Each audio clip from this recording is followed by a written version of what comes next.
high school student drinking and kind of feeling depression and feeling anxiety, but never really having self awareness to look into it.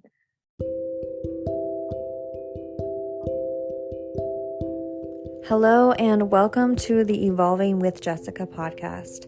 My name is Jessica. I am an integrative nutrition health coach, a holistic skin healing guide, and certified life coach.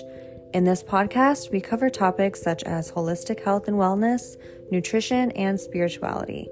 If you enjoy or gain any insight, please leave a review. This makes the show more searchable, which helps others find the information too.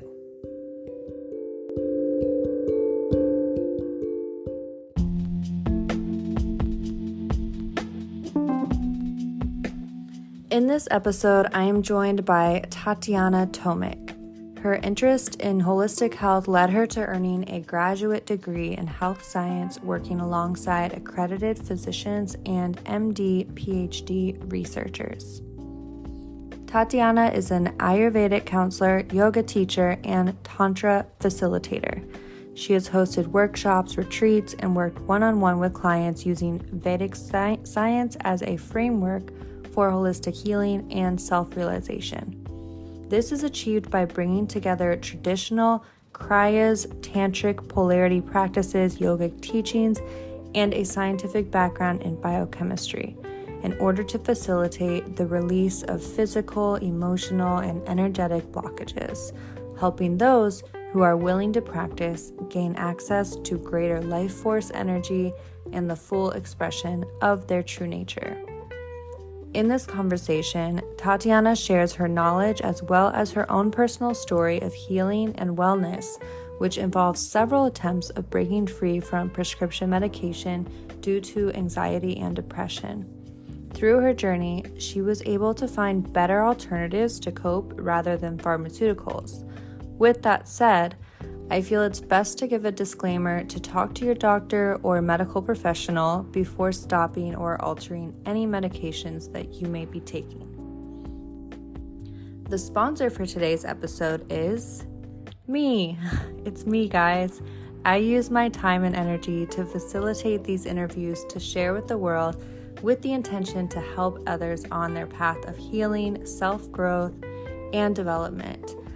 I will ask if you could take one moment to either like, subscribe, share an episode with a friend, or better yet, on your Instagram story, and then tag me so I can repost it. This would mean the world to me, and it really helps more people to find the podcast.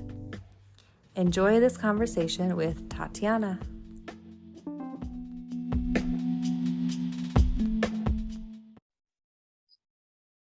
All right, so let's start off strong. Tantra. When I hear the word Tantra, my brain follows it with the word sex. And I know that's not completely accurate. So what is Tantra? Well, I don't think that you're alone in that. I think the word Tantra is pretty charged.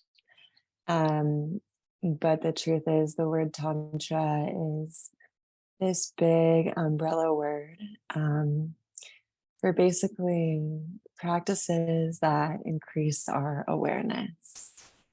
And Tantra, or the Tantras, are basically teachings or technologies that were written about in the Vedas, which are some of the oldest spiritual texts that came out of India, and is the basis for yoga, philosophy, yogic philosophy, all those different lineages, Buddhism, Hinduism. So Tantra is now seen as, something that has to do with sensuality, which is true. But it is the truth of the word is really just a teaching or a technology. So when we boil it down, Tantra itself is kind of, again, this idea that we are taking teachings to expand our awareness. And there's many different ways of doing this. But it's that expansive awareness, that full use of all of our senses, that's been kind of taken throughout the years down into this more neo-tantra, which is where the sexuality piece has kind of, I think, come from. But yeah, we can dig a little bit more into the lineage of tantra and the right hand and the left hand path. Um, but yeah, tantra itself is a very large word that is not easily defined. Yes. Okay, so how do you practice it? Like, how does it show up in someone's life? Could we probably already be incorporating it and not know it? Sure. I mean, if you go to any kind of asana based yoga class, or like what you would usually just go to, like any kind of flow yoga class, posing, hatha yoga has its basis in tantra. Um, so if you're already practicing yoga, if you're practicing meditation, if you're practicing breath work, all of these things are originated in the tantras. So yes, you are already practicing tantra if you are, engaging in these, again, awareness-based, consciousness-based practices. Um, when you're getting more granular, you start really practicing tantra when you're working with energetics. So it largely has to do with um, kind of weaving together these different teachings and practices to uh, utilize uh, your own life force and being able to access life force from the universe. So it can be pretty esoteric, but it's also very body based. Mhm. Um, so Tantra doesn't reject the body. So this is again why you're seeing all in yoga, they very much use the body as a vehicle, especially depending on which lineage of yoga and what type of yoga you're practicing. But hatha yoga, in particular, which is kind of where a lot of the modern yoga is based out of today. So Okay. so, but like if you want to go deeper, then you can so tantra is being practiced wide scale. Those that become like tantrikas or tantric devotees probably are practicing of different lineages. Again, all out of India, kind of like yoga has different lineages. There's going to be like Ashtanga, Vinyasa, um, Iyengar yoga, all these different types of things. It's the same in tantric lineages. And what I personally have been studying and a part of the last few years is called Shaktiism. And that comes out of one of these base ideas from, yogic philosophy is that the universe is composed of two main types of energy. And one is this Shiva energy, this pure awareness, this kind of like pure consciousness. And then within that, life arises as this Shakti, this creative, this again, life force energy. So you need to have both for the universe to exist, according to some of these, yogic philosophy and Mm. I um, have heard of Shakti, but a lot of the different yogas that you mentioned are completely foreign to me. I'm mm. familiar with some of them, but I imagine they're just different variations of the classic yoga practice.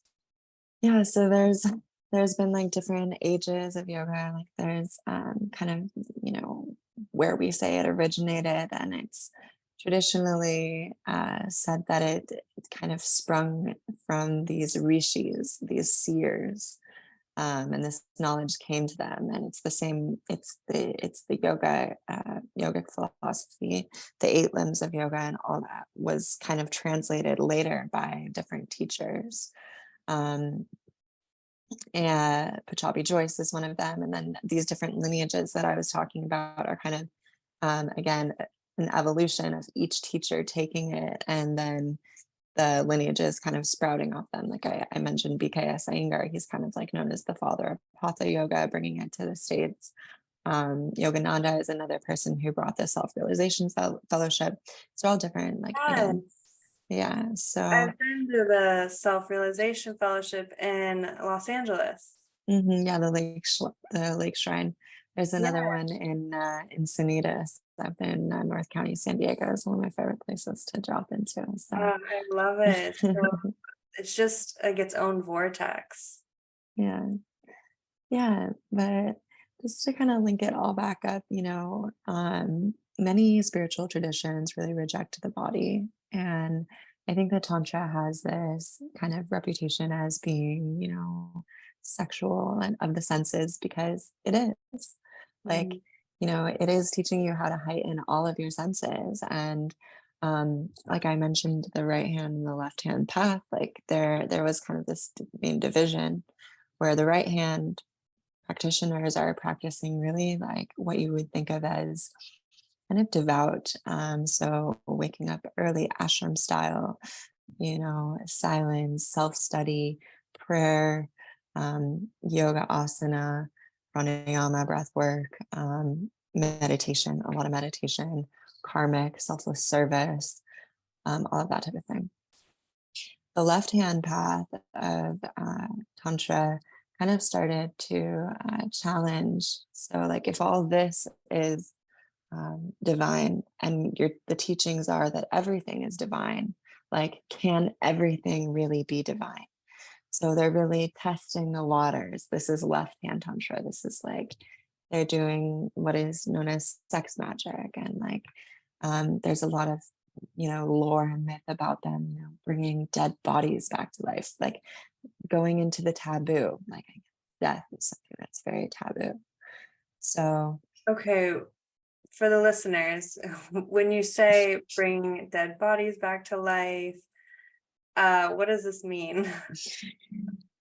these, like with every tradition, every religion, there are extremists, there are radicalists, there's people that are doing things that are gonna, give the whole thing a bad rap is really just, this, and again, these are lore, this is myth, like about what is possible through the powers, the cities. These are Sanskrit words that I'm referring to. Um, but these are like powers that people will attain through the tantras, through the practices, through the technologies that are being passed down generally orally through this tradition of tantra, of yoga, etc. Okay, so you So kind of have like the light and the dark, like the yin and the yang. exactly, and like overall, what I'm just trying to highlight is that the left hand path really took like, it's saying like the basis of these teachings are about non-duality, so oneness. Everything is source, everything is spirit, everything is fully, everything is divine. So they're really taking that and testing it, in some cases, and you could bring it to modern culture and talk about like, can you be fully in your eros, in your sexuality, in your most expressed, and still be divine? Can you know your madness, know your shadows, and can that still be divine? Um, I'd love so to being go with the fullness, yeah. deeper on the shadows. So I'm guessing that you've incorporated or had some type of shadow work along your journey. Oh, sure. Yeah, that's a big part of, the retreats that I've been a part of and held myself. So, Amazing. Okay, I'd love to go into that, go into your personal story, because I know there's a mhm. lot there to uncover. Um, you had told me before that you were previously on prescription medications. So do you mind sharing your experience, how you got from there to here? I would be happy to. Yeah, I think it's really important that I share this story throughout my life. So, yeah, basically, when I was 19, it was kind of a breaking point. I had been self-medicating already for however many years as a high school student, drinking and kind of feeling depression and feeling anxiety, but never really having self-awareness to look into it. Um, I had, childhood trauma and things that I hadn't, you know, that's mainly that I didn't want to think about, that I wanted to just keep moving on from, and but was really holding on to a lot of repressed sadness, anger, and kind of like hopelessness, I think, about life. And so when I was 19, just a breaking point, I think something that seems kind of common, where I questioned the path that I was on in my life. And it's, I questioned the major that I was in and friends that I was around. And, even, every decision that I had made up until that point and why I had made those decisions. And I had my first depressive episode, and it, um, at the time, I was pretty much self-medicating in any way that I could so that I could numb myself. So, whether that be working out a crazy amount or, um, you know, drinking too much, going out and partying with my friends. I was in college. But ultimately it just led me into a place where I was in, a dark place. And I ended up having to take a medical leave from school, and I went into a treatment center. And this is where, like, I was first put on my antidepressants. And I understand why that is a protocol, um, because it did seem like some sort of major intervention was needed. Um, but it definitely put me into my first kind of experience with the mental health system in America. And going through the treatment center, I went through kind of a very traditional 12-step treatment center, the inpatient. So I wasn't really addicted to any sort of drugs or anything. It was really just I had like major depressive disorder. Mm. And I think a problem with that is that, you know, a lot of what made me very sad was kind of societal things and things that wasn't even really about my own life in some cases, but just the idea of having to like go out and work in society and like fit myself and not explore avenues that I felt like I had missed out on. And in any case, I spent this time in a treatment center and was put on antidepressants. And more than anything, I think it just kind of like brought me even more sadness and thinking like, oh, great, like now this is my life. Like now this is where I'm gonna be stuck having to come, because in that particular center, there were many people who it was their sixth, seventh time. And I was thinking, wow, like if this is where I am right now, like I better change my life. I gotta do something differently. Mhm. Um, but I remember I ended up leaving against the like doctor's recommendation, and going to go work with. I found that in my hometown, my first yoga teacher, who I took a first yoga class at 15 with, was also a therapist. So I figured out how to get in a couple appointments, and I started seeing her twice a week. And she was totally alternative to the treatment center. She again is a yoga teacher. She was the one that kind of started first cluing me in about Ayurveda, and just was natural and also just so herself.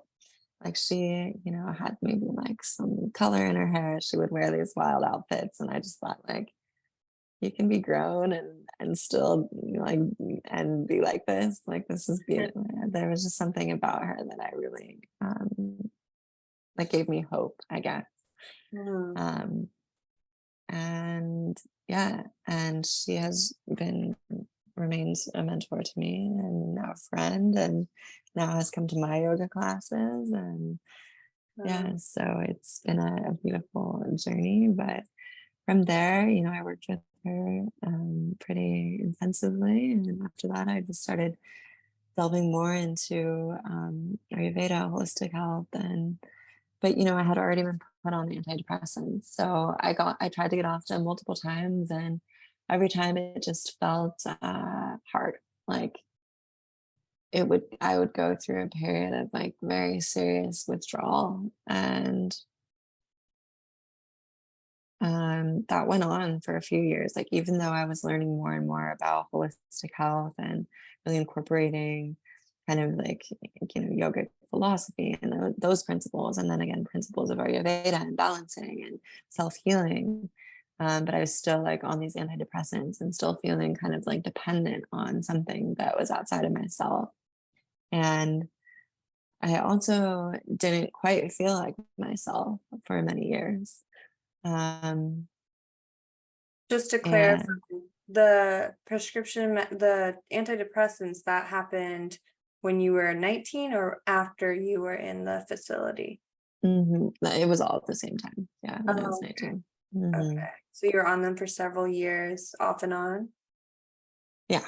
Yeah. And always like wanting to get off, like, just after this many months, or I'll taper down, and then I would get off, and then it would like, then something would happen, or, and then there was also this kind of like stigma that my family, like, are you on your meds type of thing? And, if Mhm. I was feeling down, it felt like I couldn't express my emotion or like feel the things that I needed to feel, because then like, oh, she's having an episode, and like everyone's Mhm. gotta like be worried about it, and is she gonna be okay? I went from, yeah, having like the autonomy of my life to kind of being like, yeah, feeling a bit of my power was handed over to this medication. And maybe, it did help in some ways of keeping me kind of like at peace or stable. But I think I stayed in a lot of situations and didn't experience life to the degree which I do now. And I was, um, not quite myself. Like I said, everything felt a little bit numbed and a little bit dampened. Yes, the sadness, but also the joy and also the bliss and the pleasure. So I think that's kind of why, now I have, it's been multiple years, and I've, did under doctor's supervision, got off my antidepressants, and now use like entirely holistic methods of dealing with the depression that I still experience, and the anxiety that I still experience. But I feel like I have much better tools, and just a greater wisdom and knowledge within myself, and more balance on a day-to-day basis, because I have changed my whole lifestyle to be conducive to creating more bliss and joy and pleasure, and all the things that I think are antidotes to Mhm. depression Do you and to think that mine. Yeah, do you think that it's normal to feel sad, depressed, anxious at times? 100%. And I've been very lucky in my path, because I had the opportunity to go to, I have a graduate degree in health science. I've worked with some amazing physicians and MD, PhD researchers. And in particular, one comes to mind. His name is Dr. Charles Raison. And I was, while I was in my graduate degree, very interested in holistic health interventions for people with depression, anxiety, and this type of thing. And he was one researcher in particular, and still is, who had originally had a stance, that, and this is a psychiatrist as well as a researcher, that antidepressants were somewhat helpful, but had been doing studies and found that over time, like most people that were put on antidepressants later in life, said that they felt that that if they if they had changed their situation, or if they had, there were other interventions that they would have liked to have taken first before that, because of the amount of people that, found that maybe it had them stay in a marriage 10 more years than they would have, initially had. And for them, it felt that, that was something that they wish they hadn't done. Or so it was some interesting research coming out of there, particularly with raison. But What do you um, think, or what are some of the things that people can do before turning to a prescription medication? Well, I think one of the main things to look at is first your diet and your lifestyle, just on a day-to-day basis. Like basic questions like, am I getting all the right nutrients and minerals for my body? Is my body inflamed? Am I sick? Like those things are base level, because those things, if you're sick, then your mind becomes depressed generally and pretty quickly. It's very common. You find it in many like scientific studies that depression is usually like a coexisting with some other sort of underlying health problem. So getting the body right. Mm. Um, and then you look at your emotional body, and again, I've been utilizing these frameworks of yoga, but in Ayurveda, we're looking at different layers of the body. So again, the physical body, the gross body, we just talked about getting the body right, from physical level, getting enough sleep, getting enough exercise, not too much, not overdoing it, the stress, all of that. But then, yeah, and then looking at the emotional body and seeing like, where in my life is there something, a trigger in particular, that is causing the root cause of this depression. I mean, I've had I've had the diagnosis of depression for 10 years now, and I have been off of the antidepressants. And as I said, there are times where I can feel it creep in, and then I look at my life and I think, right, what do I need to change? What do I need to look at? How do I, because that feeling, I think, is actually like a human, it's an evolutionary mechanism that kind of pushes us to adapt, to change our situation. And if we're closing it off and we're tampering it down and we're not listening, then it's more likely that we are not going to move. We like to stay comfortable. We like to, like, it's hard to change, but sometimes those changes lead us to, the most amazing expansion. And I can only speak always to my own life. And um, I can say that, when I finally got off of antidepressants and I felt the courage to do make the decisions, and my it was all connected, like my connection to kind of keeping myself small, and my relationship to my parents, even my relationship to money. And when I felt like I started to heal some of these things, first with myself, like everything started to reflect back, and my world expanded, and it expanded exponentially in a matter of months, really. So I, I love that you alluded to the balance of things as far as exercise, like doing it, but not doing too much. And then you have like the diet portion where you definitely have like extremists when it comes to diet. And one thing is I've had to definitely experience that firsthand on all aspects. It's like you swing the pendulum one way and you're like, okay, too far. And so then you have to overcorrect and then kind of find your center, your balance, and start actually tuning into your body instead of thinking that you know better, and listening to your brain instead of your body. yeah. Yeah, and I think that's like such a gift too of getting a little bit older, is seeing like the different patterns throughout our lives and seeing the ways in which we swing. And again, like one of the reasons why I'm so drawn to Ayurveda and the balancing, and knowing, and we're given these tools, and from the teachings that I lean on, they're thousands of years old. And Mm. so, and they're very simple, and it makes sense to me. So, and the idea of just balancing in our lives is so much more doable than like, I have to become or like, change myself wholly. Like, no, it's just you have everything you need already.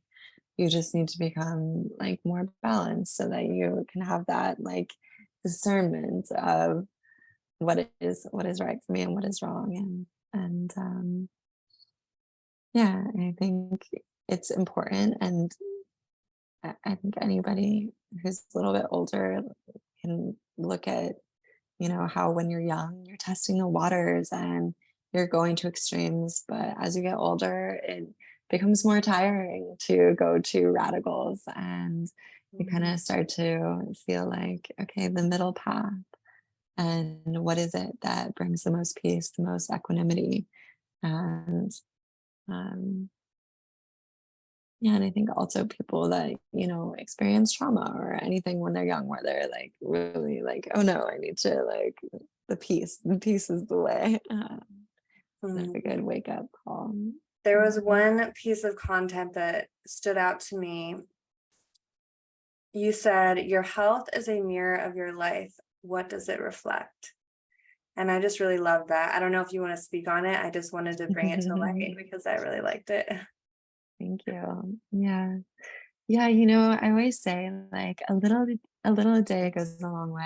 And like you just need to do a little bit of good for yourself every single day. And I'm talking not just for your physical body, because there's so many people that just focus on, getting, feeling good only in the body and like um, or how the body looks or what have you. And I mean, like really feeding your soul every day too, and for me, and it's different for every single person. We all have ways that feed our soul, things that are, special for us. And like, I, for example, I love honey. Like I will have honey every single day. It's my special time and treat. Like I don't hold back. I let myself have honey. And yeah, and I think that it's important to give ourselves and be sweet to ourselves and,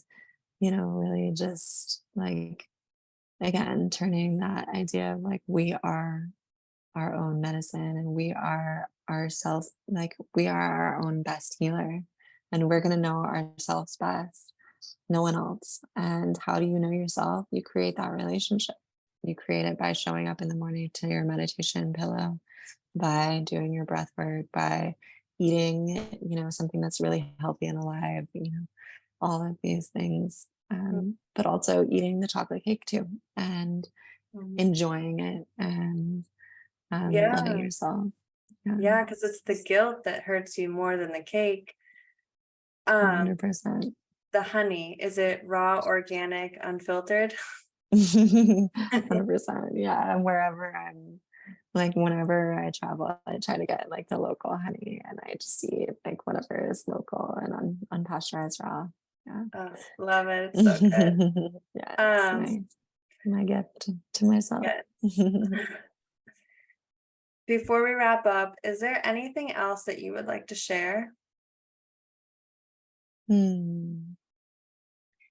Yeah, and I'm not a doctor. I'm not here for medical advice, and if you are on antidepressants and they have helped you, I totally understand that as well. And I'm not here to say it, that, pharmaceuticals aren't right for every situation. There's a reason why we have them. And, you know, at the end of the day, I think that for me, I do like to put myself out there as a resource of somebody who has been diagnosed with certain things, who has been on pharmaceuticals, um, and who has now changed my life entirely so that I utilize holistic health methods and also ceremonial methods. And, I do use like plant medicine ceremonies that have been helpful to me. And I'm happy to talk to people about my experience with that as well.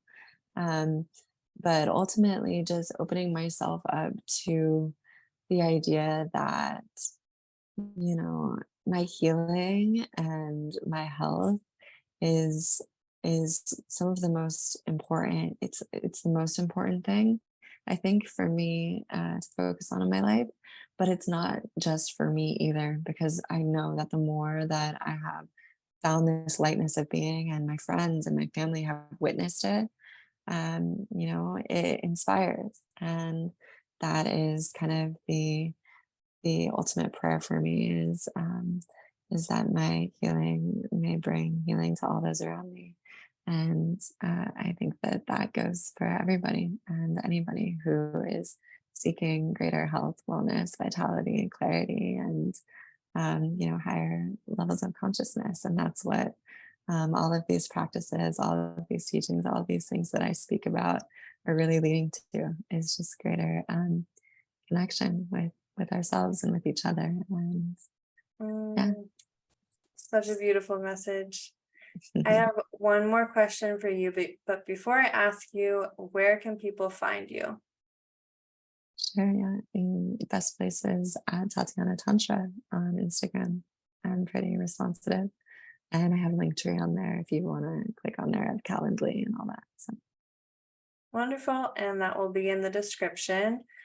What is your number one health tip? So whether it's mindset, diet, and nutrition, physical, emotional, just the one piece of advice that you want everyone to know.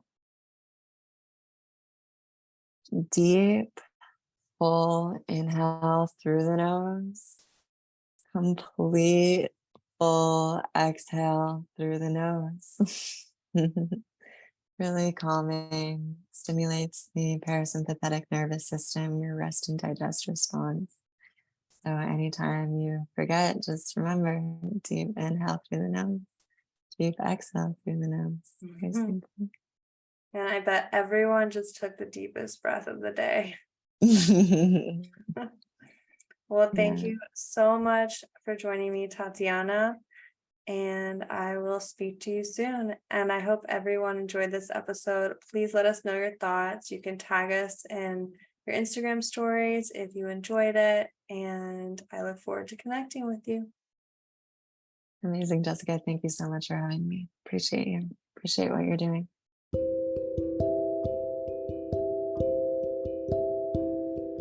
That concludes this episode. If this resonated with you, please give it a rating and review.